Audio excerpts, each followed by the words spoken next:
Je m'appelle Audrey Branton, je suis architecte conseillère chargée de la prospective au CAE de Meurthe-et-Moselle. Et j'ai commencé ma mission au sein du CAE de Meurthe-et-Moselle par une mission qui portait spécifiquement sur la question des revitalisations des centralités en milieu rural.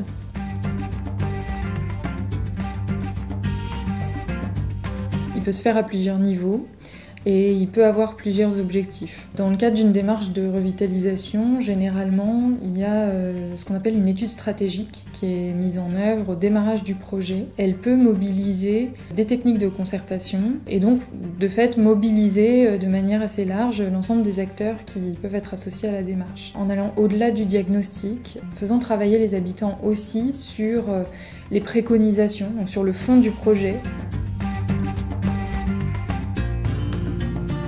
C'est de tomber au plus juste par rapport à la manière dont le territoire est vécu. Parce que ce qu'il faut avoir en tête, c'est que les études stratégiques de revitalisation, elles sont externalisées. Donc ça veut dire qu'on a un bureau d'études ou un groupement d'études qui vient sur le territoire, qui essaie de comprendre comment les choses se passent, d'identifier les enjeux et de proposer des solutions de projet. Alors ils ont l'avantage d'être extérieurs au territoire, donc ils portent un regard neuf sur le territoire, et ça c'est très riche. Ils peuvent aussi manquer de cette compréhension du terrain. Et donc le fait de croiser les deux rend vraiment l'étude la plus juste possible. Et donc le deuxième avantage dans le temps long, une fois que le bureau d'études est parti, eh bien, il y a toujours des personnes sur le territoire qui vont se sentir investies dans la mise en œuvre du projet sur le long terme.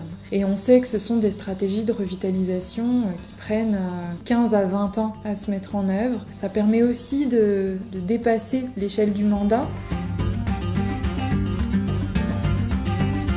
Parce que le fait d'associer les habitants et les acteurs du territoire au bon niveau, au bon moment dans la démarche, et sans que ça génère de la frustration ou de l'incompréhension, c'est vraiment essentiel pour que le processus puisse tenir dans le temps.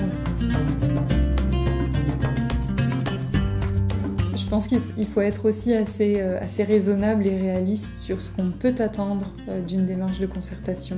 Il faut aussi être raisonnable et réaliste sur ce qu'on peut attendre d'une démarche de revitalisation. Je trouve que les biais dans lesquels on peut tomber sont assez similaires. Tout dépend de la manière dont ils sont mobilisés et pour quel objectif.